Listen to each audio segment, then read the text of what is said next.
మీ ఎలాంటి వ్యాపార ప్రకటనలకైనా వెంటనే మా ఛానల్ సంప్రదించండి. అందరికీ నమస్కారం. నేను శిరీష. ప్రస్తుతం మనతో పాటు ఉన్నారు ప్రముఖ ఆధ్యాత్మికవేత్త, జ్యోతిష్య వాచస్పతి బ్రహ్మశ్రీ పోతుకూచి చంద్రమౌళి శాస్త్రి గారు. గురుగారితో మాట్లాడదాం. నమస్కారం గురుగారు. ఓం శ్రీమాత్రయ నమః. గురుగారు, ఈ జూన్ మాసంలో ధనుసు రాశి వారికి ఎలా ఉండబోతుందంటారు? ఎలాంటి జాగ్రత్తలు తీసుకోవచ్చు అంటారు? ఈ నవగ్రహాల ప్రభావం ఈ మాసంలో ఎలా ఉంటుందంటారు? ఓం నమో భగవతే దక్షిణామూర్తయే మహ్యం మేధాం ప్రజ్ఞాం ప్రయచ్చ స్వాహా. శ్రీ మేధా దక్షిణామూర్తయే నమో నమః. ధనుస్సు రాశి వారికి జూన్ 1 నుంచి 30వ తేదీ వరకు కూడా చాలా అత్యద్భుతమైనటువంటి సమయంగా చెప్పుకోవాలి.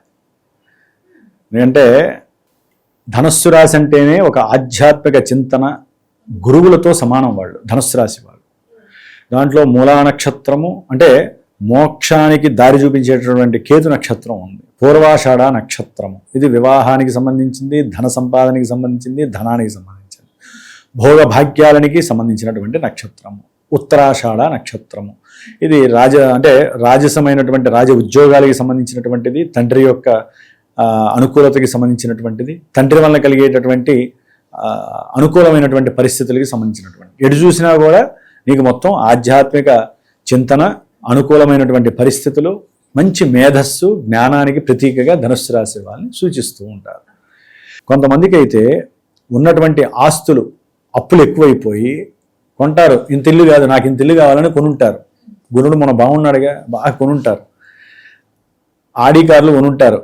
ఏది ఐటెన్ కార్ అమ్మేసి ఆడి కార్లు కొనుంటారు. వాళ్ళందరికీ అమ్ముకోవాల్సిన పరిస్థితులు వస్తాయి అప్పు తీర్చడానికి. ఇంకా ఇంత అప్పు ఉంటుంది. ఏం చెబుతారు మరి గురుడు? కలిసి వస్తుందే, కలిసి రావట్లేదా? అన్నీ ఆయనే చేస్తాడు. కాబట్టి కుటుంబంలో విద్వేషాలు కొంతమందికి పెరిగే అవకాశం ఉంటుంది. ధనపరంగా వారు చేసేటటువంటి ఉద్యోగంలో కానీ లేకపోతే వారికి ఉన్నటువంటి అధికార పరంగా కానీ కొంతమందికి దావాదిరి సరిపోదు, వచ్చే ధనం సరిపోదు, పక్కదారి పట్టే ఆలోచనలు కూడా పెరుగుతాయి. అట్లాగే కొంతమందికి ఆకస్మికంగా ఇందాక చెప్పినట్టుగా వాహన పరంగా అప్పులుంటే అప్పుల పరంగా వాహనాలు, గృహాలు అమ్ముకోవటం, కొంతమంది ఏంటంటే తల్లిగారితో విరోధత్వం కలగటము, ఇట్లాంటివి కూడా చాలా అన్కంఫర్ట్గా ఉన్నటువంటివి చాలా చాలా విషయాలు ఈ గురుడు అష్టమంలో ఉండటం వల్ల కలుగుతూ ఉంటాయి. చివరికి ఏమవుతుందంటే వీళ్ళకి కాస్త పరోపకార బుద్ధి నశిస్తుంది, ఉపకారం చేసే పరిస్థితి ఉండదు, ధన నష్టం కలుగుతుంది, సౌఖ్యస్థానం దెబ్బతింటుంది. కాబట్టి ఇన్ని రకాలుగా ఉంటాయి. కాబట్టి దీంతో పాటుగా బుధుడు, సప్తమాధిపతి అయినటువంటి బుధుడు దాదాపుగా 20వ తారీఖు వరకు కూడా అదే క్షేత్రంలో అక్కడే ఉండి, సొంత క్షేత్రంలో ఉండి వ్యాపారపరమైనట్టుగా కొంచెం ఇబ్బందులు కలగజేస్తూ లాయర్లని, కేసులని 8లోకి వచ్చి ఆయన చక్కటి తెలివితేటలు, మంచి అనుకూలమైనటువంటి వ్యవహారాలు, వ్యాపారంలో మంచి ధనలాభాదులు, ఇట్లాంటివన్నీ కూడా మళ్ళీ లభించే స్థితి ఈ బుధుడు వలన కలుగుతుంది. శుక్రుడు 8వ తారీఖు నుంచి జూన్ 8 నుంచి అష్టమంలోకి మారి చక్కగా భార్యాభర్తల మధ్య ఉన్నటువంటి దోషాలన్నీ తొలగిపోయి చక్కటి అనుకూలతలు కలుగుతాయి. కొంతమంది ధనుస్సు రాశి వారికి వివాహపరంగా కొన్ని ఇబ్బందులు ఎదురవుతూ ఉంటాయి. అంటే వివాహం అయిపోతుంది అనుకున్న వాళ్ళకి ఈ శుక్రుడు కారకో భావనాశాయ అని చెప్పి ఆ భావాన్ని నాశనం చేసేసరికి కొంతమందికి వివాహాల్లో డివైడ్ అయిపోయి ఇప్పుడు మళ్ళీ వివాహపరమైన ఆలోచనలు ప్రారంభమై మళ్ళీ సంబంధాలు వస్తూ ఉంటాయి కొంతమందికి. కాబట్టి ఈ విధంగా కొన్ని శుభాలు జరుగుతాయి. బుధ శుక్రులు అష్టమంలో ఉండటం చాలా విశేషప్రదం. విశేషమైనటువంటి గురుడితో కలిసేసరికి ఉచ్చస్థిత గురుడితో ఇంకా కలిసి వస్తుంది. అష్టమంలో ఉండటం ద్వారా వ్యాపారంలో ధనాదాయం పెరుగుతుంది. అవతల వ్యక్తుల నుంచి వ్యాపారంలో పెట్టుబడిదారుల మధ్య సమన్వయం పెరిగి చక్కటి ధనలాభాలు కలుగుతాయి. అట్లాగే ఆయన షష్టాధిపతి, ఏదైనా అప్పులుంటే అవి తీర్చేయాలనేటటువంటి శక్తి ఎక్కువగా పెరుగుతూ ఉంటుంది, ఆలోచనలతో పరిగెడుతూ ఉంటుంది. ఎందుకంటే అమ్మా ఈ 3 గ్రహాలు ధనస్థానాన్ని చూస్తున్నాయి కాబట్టి చక్కగా ధన సంపాదన తెలివితో, మంచి కోరిక, తెలివి, బుద్ధి, వికాసత్వము, చైతన్యము, తెలివితేటలు, లౌక జ్ఞానము, లౌకిక జ్ఞానము, గురువు యొక్క స్థితి. అంటే గురువు యొక్క స్థితి అంటే ఏంటంటే మంచిగా ఆలోచించే ప్రతి ఒక్కడు గురువే. ఇవన్నీ కలిసి మూడగట్టి ఒక చోటు ఉంటే ఏమవుతుందమ్మా?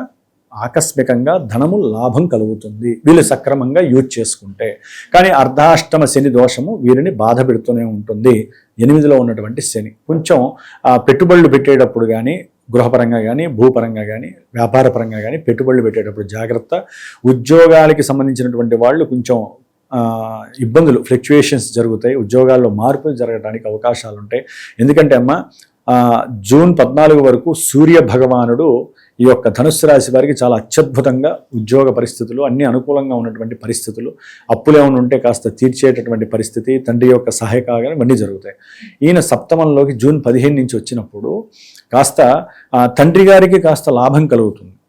వీరికి వ్యాపారపరమైనటువంటి దోషాలు, భార్యా సంబంధిత దోషాలు, ద్వితీయ కళ్యాణం చేసుకోవాలనుకున్న వాళ్ళకి కొంచెం దోషాలు ఎదురవ్వటం, సంప్రదింపులు ఫెయిల్ అవ్వటం. అంటే కొంతమంది పెళ్లిళ్ళు చేసుకుని విడిపోయిన వాళ్ళు ఉంటారు, విడాకులు తీసుకున్న వాళ్ళు ఉంటారు. అట్లాంటి వాళ్ళకి కూడా కొంచెం దోషప్రదమైనటువంటి పరిస్థితి. కాబట్టి లాయర్లతో కలవటము, ఈ పొలిటీషియన్స్కి కావచ్చు, లేకపోతే పెద్ద పారిశ్రామికవేత్తలు, వీళ్ళందరికీ కూడా కొంచెం దోషప్రదంగా కనిపిస్తోంది. రాహుకేతువులు కొంచెం అనుకూలంగా ఉన్నారు. కాస్త వీళ్ళకి కూడా ధర్మాచారణ శక్తి పెరుగుతుంది. అట్లాగే నదీ స్నానాలు చేయటము, క్షేత్రాలు, పుణ్యతీర్థ క్షేత్రాలు చేయటము, వీటి వలన పుణ్యాన్ని చేజిక్కించుకోవటం, ఇలాంటివి చేయటం ద్వారా కూడా గురుబలం అమితంగా పెరుగుతుంది. కాబట్టి ఏ రకంగా చూసినా ఈ యొక్క ధనుస్సు రాశి వారికి మరీ మీడియం అని చెప్పలేము, మరీ అధమస్తపు పరిస్థితి అని చెప్పలేము. ఉన్నంతలో బాగానే ఉంటుంది. అయినప్పటికీ కూడా ఇక్కడ ఏంటంటే జన్మజాతకంలో కనుక దశలు అంతర్దశలు అనుకూలిస్తూ ఉంటే ఇవన్నీ వాళ్ళకి కొంతవరకే కనిపిస్తూ ఉంటాయి. ఎందుకంటే జన్మజాతకం అనేటటువంటిది ప్రతి మనిషికి ఉంటుంది. వాళ్ళ డేట్ ఆఫ్ బర్త్ ఉంటుంది, టైం అన్నీ ఉంటాయి. దాన్ని బట్టి లగ్నం ఉంటుంది, లగ్నాన్ని బట్టి యాక్టివేట్ అవుతూ ఉంటుంది. దశలు మనల్ని కమాండ్ చేస్తాయి. ఆ దశానాథుళ్ళు ఇప్పుడు ఎక్కడ ఉన్నారు, వాళ్ళు మంచిగా ఉన్నారా, శుభక్షేత్రాల్లో ఉన్నారా, ఇవన్నీ చూసుకుంటూ ఒక సరైన గురువుని కనుక ఎంచుకుంటే ఏ ఈవెంట్స్ ఎప్పుడు చేయాలి. మరి ఈ ధనస్సు రాశికి ఆధిపత్యం వహించినటువంటి గురు భగవానుడు బృహస్పతి ఇప్పటి వరకు తన యొక్క ఇంటిని చూసుకుంటూ ప్రశాంతంగా ఈ ఇంటిని కాపాడుకుంటూ వస్తున్నాడు. ఆయన శత్రుక్షేత్రంలో ఉండి కూడా కాపాడుకుంటూ, ఆయన ఇబ్బందులు పడుతూ అయినా సరే కాపాడు. ఇప్పుడు ఆయన ఉచ్చస్థిత రాశిలోకి వస్తున్నాడు, మిత్రక్షేత్రంలో వచ్చి ధనస్థానాన్ని చూస్తున్నాడు. అంటే ఆకస్మికంగా తల్లికి సంబంధించినటువంటి మాత్రార్జితం అని ఉంటుంది. అయితే తల్లి యొక్క కొంతమంది తల్లులు ఏంటంటే దాచుకుంటారు, చూసారా?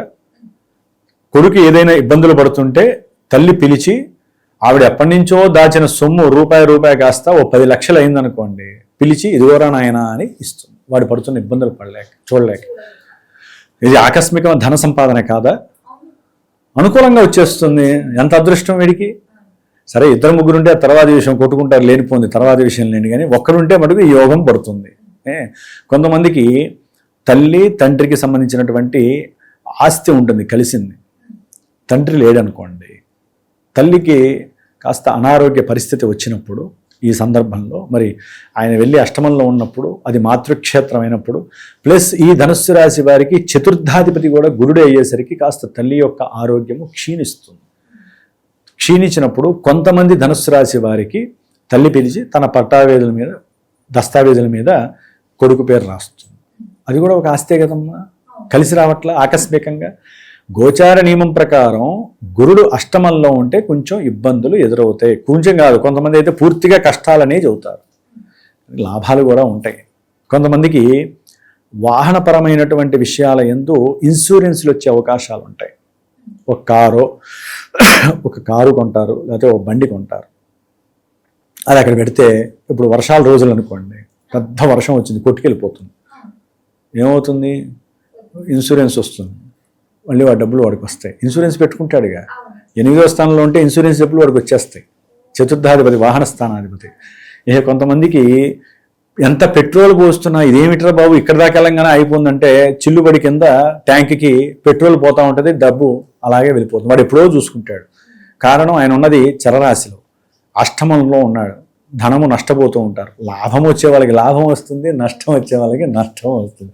కొంతమందికి వాహనాలు చోరత్వం కలుగుతాయి, వాహనాలు కొంతమందికి ప్రమాదాలు జరుగుతాయి. ఒకటి కాదమ్మా, ప్లస్ మైనస్ 2 దారులు ఉంటాయి ఏ గ్రహానికైనా సరే. అందుకనే ధనుస్సు రాశిగానే అమ్మో మాకేదో ప్రమాదాలు జరిగిపోతాయని కొంతమంది, మీకేం జరగవు, మీ జాతకంలో దశలు వేరే ఉంటాయి. అక్కడ ఒకసారి ఆయన కలిశారనుకోండి, అదృష్టం వరిస్తుంది. కొంతమంది ఏం చేస్తారంటే అమ్మ, చదువు రీత్యా విదేశీ యానానికి సంబంధించినటువంటి ఎగ్జామ్స్ రాస్తారు, లేకపోతే కొంతమంది దానికి సంబంధించినటువంటి విషయార్థమై ప్రయాణాలు పెట్టుకుంటారు. ప్రయాణాలు ఆగిపోతాయి. ఇక్కడే చదువుకో అన్నట్టుగా గురువు శాసిస్తాడు. నువ్వు ఇక్కడ చదువుకుంటేనే నీకు మంచి జరుగుతుంది, వెళ్ళమాకు. దానికి అర్థాలు తర్వాత తెలిస్తే ప్రమార్థాలు.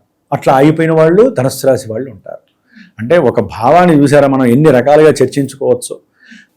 అట్లాగే మనకు కలుగుతున్నటువంటి దారిద్ర్య బాధలు ఏ విధంగా నివృత్తి చేసుకోవాలి, గొడవల్ని ఏ విధంగా మనం ఎప్పుడు తొలగిపోతే గొడవల నుంచి బయటపడడానికి మనం ఏ రకమైనటువంటి దైవారాధన చేయాలి, ఇవన్నీ కూడా ఒక గురువు ద్వారా తెలుసుకొని సరైన గురువుని ఎంచుకొని జ్యోతిష్య పరిశీలన ద్వారా ఎన్నో మనం అధిగమించి మన జీవితాన్ని మనం సక్రమంగా చేసుకోవటానికి విశేషమైనటువంటిది జ్యోతిష్యం. అందుకని జ్యోతిష్యాన్ని నమ్మాలి. కంపల్సరీ గురువు చెప్పిన పరిహారాలని ఆచరించడానికి ప్రయత్నం చేయాలమ్మ. ఏ గురువు బలవంతం చేయడమ్మా, జస్ట్ సూచిస్తాడు, నాయన నీకు ఇబ్బందులు ఉన్నాయి, నీకు అందుకనే ఇబ్బంది కలుగుతోంది. మేము ఇప్పుడు ఎంత చెప్పినా కూడా ఇప్పుడు వినేవాళ్ళకి కొంతవరకు అర్థం అవుతుందమ్మా. జన్మజాతకంలో చెబితే అసలు వాళ్ళకి ఏం అర్థం కాదు. ఎందుకంటే అసలు ఎవరికి కూడా మా లగ్నం ఇది లేకపోతే మా దశలు ఇవి అని వాళ్ళకి ఏంటంటే దశలు ఏంటి లేకపోతే లగ్నం ఏంటని అడుగుతూ ఉంటారు. మా నక్షత్రం ఇది, మా రాశి ఇది, అసలు ఏమీ తెలియని వాళ్ళు మా పేరు ఇదండి, మాకు పెళ్ళి అవుతుందా లేకపోతే సంతానం కలుగుతుందంటే ఏం చెబుతామమ్మా. తర్వాత ప్రశ్న జ్యోతిష్యం ఆ తర్వాత విషయం అనుకోండి. ఎక్కువ ఏంటంటే జన్మజాతకమే ప్రభావం చూపిస్తూ ఉంటుంది. కాబట్టి ఈ విధంగా అడిగి తెలుసుకోవడం చాలా విశేషప్రదం. మరి గురుగారు ఈ మాసంలో ఈ రాశి వారు ఎలాంటి పరిహారాలు చేసుకుంటే బాగుంటుందంటారు? వీళ్ళు ఆదిత్య హృదయాన్ని ప్రతి ఆదివారము ఈ నెల రోజుల్లో దాదాపుగా ఒక 2 వారాలన్నా సరే ఆదిత్య హృదయాన్ని 2 వారాలు కాదు, ఒక నెల రోజులు ఆఫ్టర్ 15 తర్వాత 60 సార్లు ప్రతి ఆదివారం చదవటం విశేషం. లేదా బ్రాహ్మణి కూర్చోబెట్టి సూర్యగ్రహ జపము ఆదిత్య హృదయం చేయించుకోవాలి. లేదా సూర్యుడికి సంబంధించినటువంటి దేనికంటే అమ్మ ఉద్యోగం కోసము, వ్యాపారంలో సమస్యలు రాకుండా ఉండటం, అట్లే తండ్రి గారితో వేదన రాకుండా ఉండటానికి, బంధువర్గంతో వాళ్ళతో సమస్యలు లేకుండా ఉండటానికి, వివాహపరంగా ఆటంకాలు, వివాహపరంగా ఎన్నో సమస్యలు, కోర్టు సమస్యలు ఇవన్నీ రాకుండా ఉండటానికి సూర్యారాధన, సూర్యుడి యొక్క హోమము చాలా విశేషప్రదము. ముఖ్యంగా అర్ధాష్టమ శని కాబట్టి శనికి సంబంధించినటువంటి దోషపరిహారార్థమే జపము, అట్లాగే క్షీరతర్పణము, శనికి సంబంధించిన హోమము, మృత్యుంజయ పాశుపత హోమము. ఇలా ప్రమాదాలు ఎక్కువ జరుగుతూ ఉంటాయి. దానికి తోడు ఇప్పుడు గురుడు కూడా అష్టమంలోకి వస్తున్నాడుగా, ప్రమాదాలు చాలా ఎక్కువ జరిగే అవకాశము, చాలా జాగ్రత్తగా ఉండాలి. కుజుడు పంచమంలోంచి ఈ 19 తర్వాత దాదాపుగా 20 తర్వాత కుజగ్రహము షష్టమంలోకి వచ్చినప్పుడు చాలా చాలా అనుకూలమైన పరిస్థితులు ధనుస్సు రాశి వారికి. ఈ నెల 20 తర్వాత కుజగ్రహ అనుగ్రహము చాలా చాలా విశేషమైనటువంటి భాగ్య సంపదని, ధన సంపదని, ఉద్యోగ ప్రాప్తిని కలుగజేస్తూ శత్రు రోగ రుణ నివృత్తి కలుగజేయటంలో ఈ కుజుడు అత్యంత ప్రాముఖ్యతని కలుగజేస్తున్నాడు. ఉన్నటువంటి అప్పులు తీర్చడానికి ఈయన చాలా సహకారం చేస్తాడు. మంచి ఉత్సాహంగా పనిచేసే నవయవన శక్తిని ఆయన కలుగజేస్తూ ఉంటాడు. కాబట్టి శనికి, రవికి కాస్త చేసుకోవడం ద్వారా విశేషమైనటువంటి అనుకూలతలు కలుగుతాయమ్మా. గురుగారు, మొత్తం మీద జూన్ మాసంలో ధనుసు రాశి వారికి ఎలా ఉంది, ఎలాంటి జాగ్రత్తలు పాటించాలో తెలియజేసినందుకు ధన్యవాదాలు. శుభమస్తు.